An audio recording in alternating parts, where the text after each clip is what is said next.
I wait for someone to save. The established champion. Seth Lawrence back on top.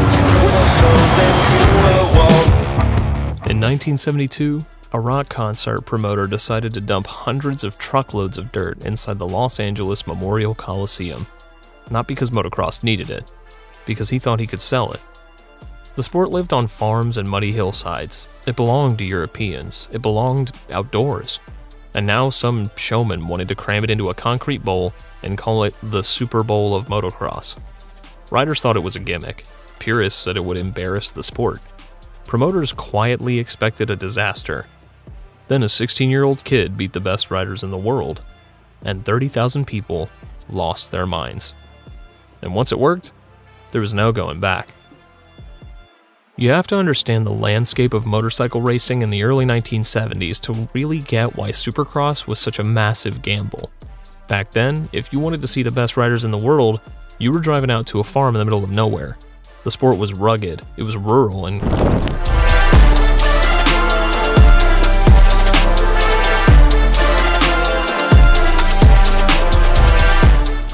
quite frankly, it was European property. The Europeans were the kings. They came over to the US for the Inter-Am series, and more often than not, the Europeans showed up and took control. They had the technique, they had the fitness, and they had the experience. But Mike Goodwin wasn't a racing guy. He was a showman. He didn't care about the sanctity of natural terrain. He cared about selling tickets. He partnered with Terry Tiernan from the AMA and pitched this insane concept of the Super Bowl of motocross. The logistics were a nightmare. They had to haul in all this soil, build the track, race on it, and then tear the whole thing down in a week. People thought Goodwin was going to lose his shirt. Then came July 8th, 1972. The track was unlike anything anyone had ever seen. Goodwin used the Coliseum's peristyle, which meant riders were jumping up into the stands and then dropping back down onto the stadium floor. It was terrifying. It was theatrical. And the crowd ate it up. The racing that night delivered the kind of drama you can't script. You had the established stars, guys like Gary Jones and Jimmy Weinert, ready to dominate. Then you had this local kid, Marty Tripes. He was 16 years old. He was riding a Yamaha.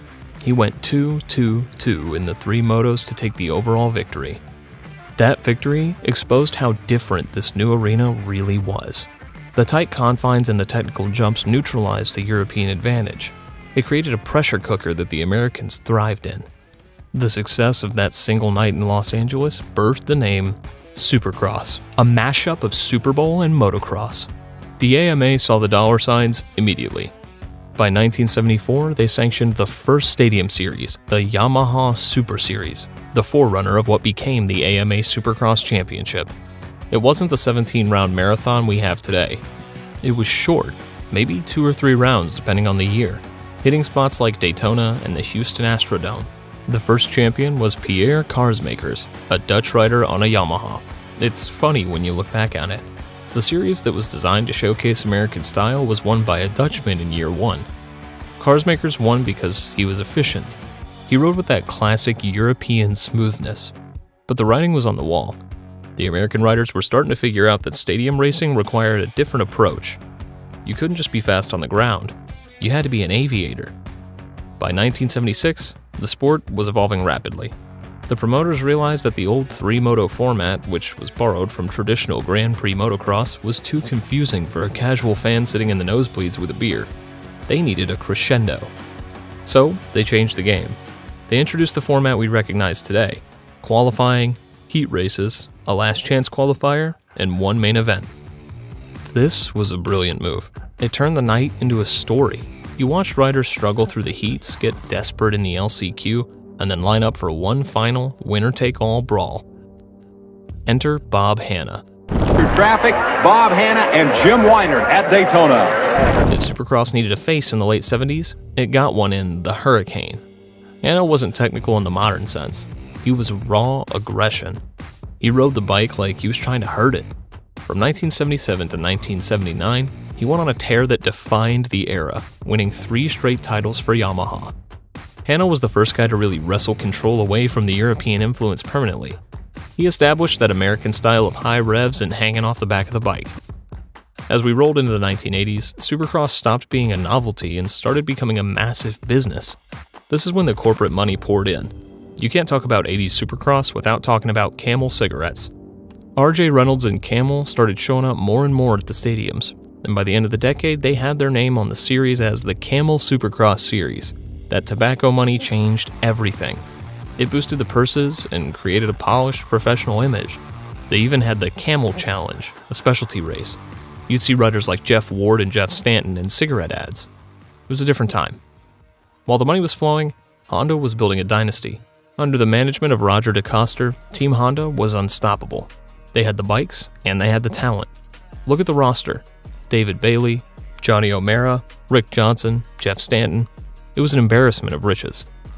This era gave us what many people still consider the greatest race in the history of the sport, Anaheim 1986.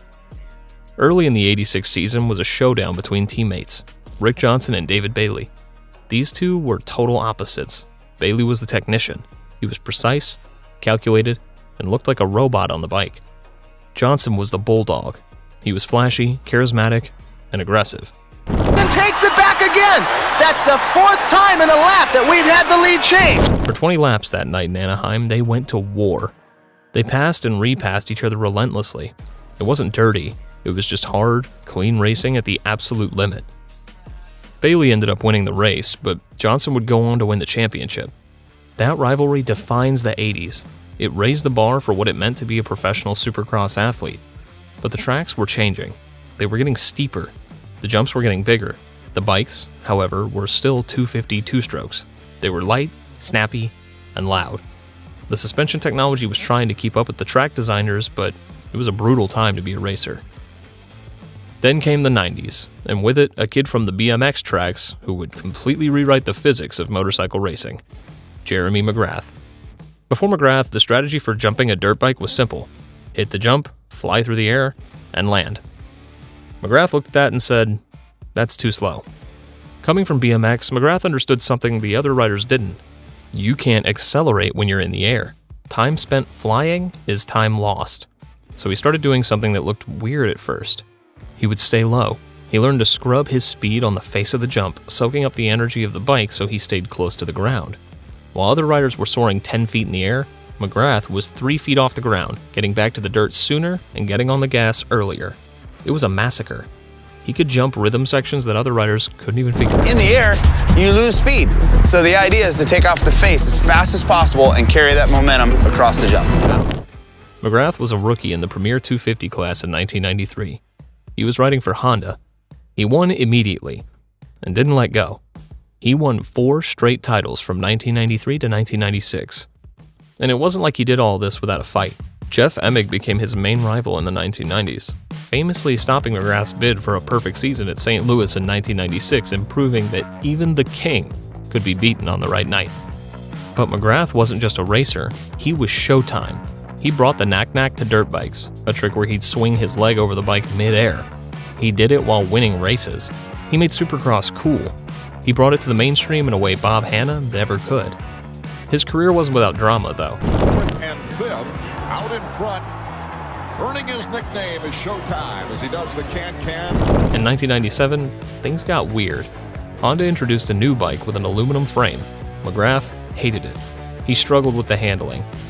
He got into a contract dispute and shockingly left Honda for Suzuki at the last minute. That year, 1997, was the only blip in his prime. A flat tire at a key round cost him huge points, and Jeff Emig stole the title. McGrath was furious. He moved to Yamaha in 1998, but not to the factory team. He went to the satellite team, Chaparral Yamaha. This is legendary stuff. In 1998, McGrath became the first and only rider to win a Premier Supercross championship on a non-factory team. He proved it was the rider, not the bike. He rattled off 3 more titles in 1998, 1999, and 2000.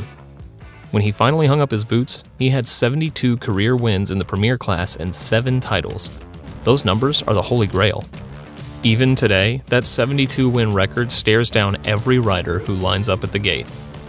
While McGrath was busy winning everything in sight, the engineers were busy plotting a revolution. For 30 years, motocross was a two-stroke sport. They lived on the pipe and smelled like premix. But environmental pressure was building. Manufacturers wanted to sell four-strokes. Problem was, four-strokes were heavy and slow. To fix this, the AMA introduced the four-stroke exemption rule. It allowed manufacturers to race prototype four-strokes with huge engines, up to 550cc, to compete against the 252 strokes. Yamaha jumped first. In 1997, Doug Henry lined up at the Las Vegas finale on a prototype YZM 400F. It was a beast. Under the desert lights, Henry won the main event. And a well-deserved hand for Doug Henry, as history has not only been made with Emmy. It was the first time a four-stroke had won a Supercross.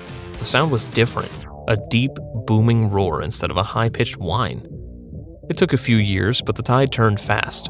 The four-strokes had massive torque. They could jump obstacles from the inside of a corner with zero run-up. The 2005 season stands as a historical marker. It was the last true stand of the two-stroke. Ricky Carmichael, having just switched to Suzuki, rode the RM250 two-stroke to the championship. Chad Reed was on the Yamaha YZ250. Carmichael secured the final Premier Class Supercross title ever won on a two-stroke, and at the Las Vegas finale that year, Reed took the checkered flag on his YZ250, the last Premier Supercross main event victory for a two-stroke machine. After that season, the tide fully turned. By 2006, the four-stroke era had taken over for good. As the McGrath era faded, we entered what might be the deepest talent pool the sport has ever seen. We call it the era of the Big Three: Ricky Carmichael, James Stewart, and Chad Reed. Ricky Carmichael is known as the GOAT, the greatest of all time.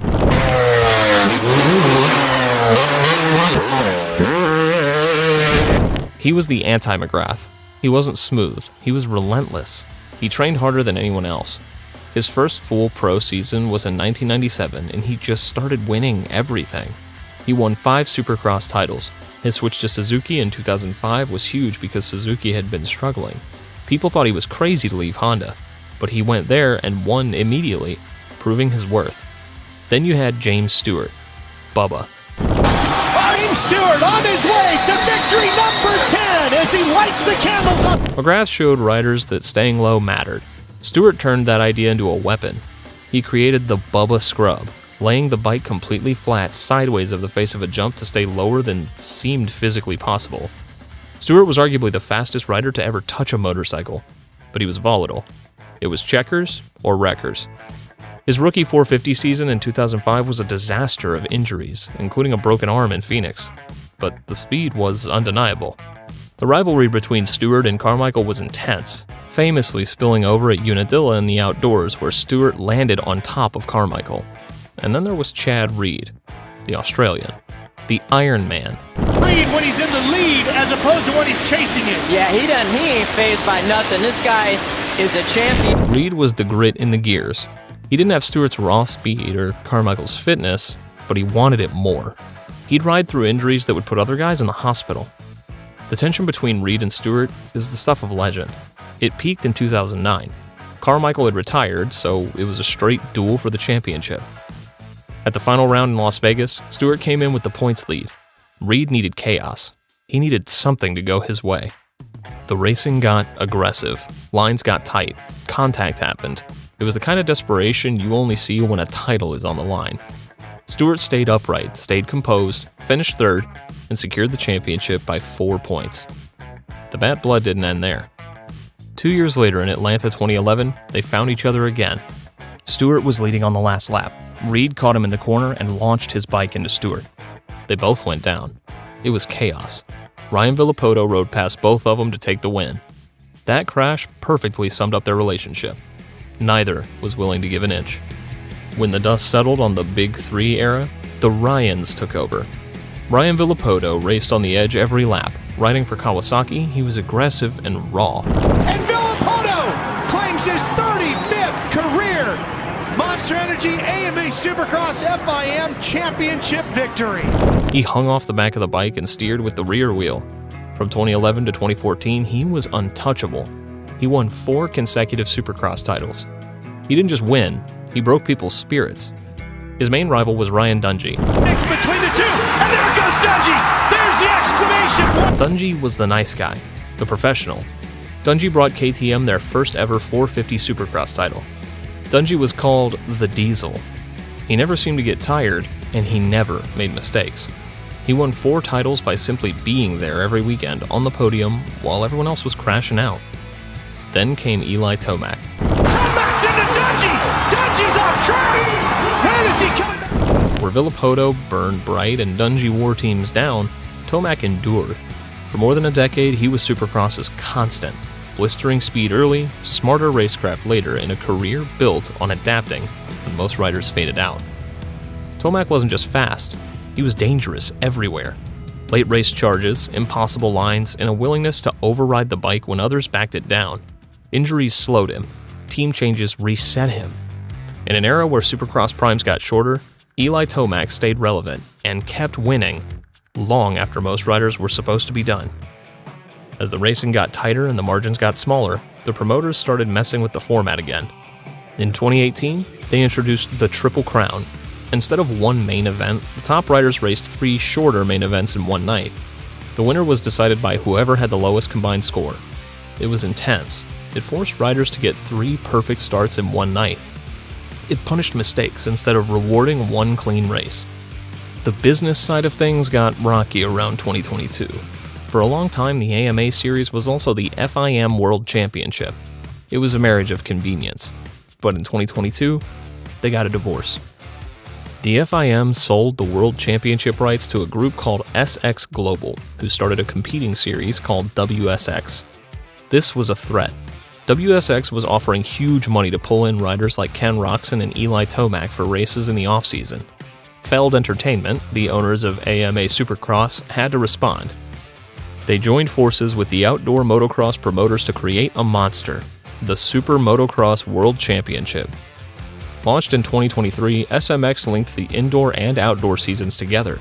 They threw massive money at it, $5.5 million in prize money, with a cool $1 million going to the winner of the 450 class. They built hybrid tracks and speedways like Charlotte and Chicagoland. It was the biggest payday the sport had ever seen. This brings us to the recent chaos. The last few years have been a blur of injury and brilliance. 2023 was a heartbreaker for Eli Tomac. Tomac, one of the all-time greats with over 50 wins, was cruising to a title on his Star Racing Yamaha. He was leading the main event in Denver. Then, on a simple rhythm section, his Achilles tendon just snapped. No crash, just pop. His season was over. Chase Sexton inherited the lead and won the title for Honda. Chase Sexton, stamping his authority on the title. Then came 2024 and the arrival of Jet Lawrence. We haven't seen a rookie like this since McGrath. Jet moved up to the 450 class and won 8 main events. He clinched the championship in his rookie season, joining McGrath and Dungey as the only riders to ever win a 450 Supercross title in their rookie season. The kid is special. He rides with a flow that makes everyone else look like they're working too hard. But the veterans weren't done. The 2025 season was a street fight. It came down to Cooper Webb and Chase Sexton. Webb, back on the Star Racing Yamaha, is the ultimate closer. They call him a bulldog for a reason. He wins ugly, but he wins. Sexton, now on a KTM, was the fastest guy all year, scoring 7 wins in 2025. Webb also proved his speed with 5 victories, plus consistent podium results that carried him to the championship. It all came down to the finale in Salt Lake City. Sexton won the race. He did everything he could. But Cooper Webb finished 4th, doing just enough to protect his points lead. Webb won the 2025 title by 2 points, 365 to 363. It was his 3rd championship, and shifting the balance again.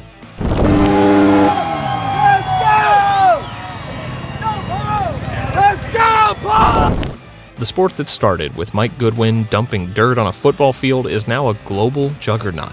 We have the Super Motocross playoffs. We have Monster Energy locked in as the title sponsor, a partnership that's been driving Supercross since 2007 and is now extended through 2030. We have every lap streamed live. From Marty Tripes winning in 1972 to riders fighting for millions today, Supercross has survived gas crises, tobacco bans, and promoter wars. It remains the most technically demanding, physically punishing motorsport on 2 wheels. Supercross has changed a lot over the years, but everyone has an era that hooked them. Drop yours in the comments. Thanks for watching, and stay wicked.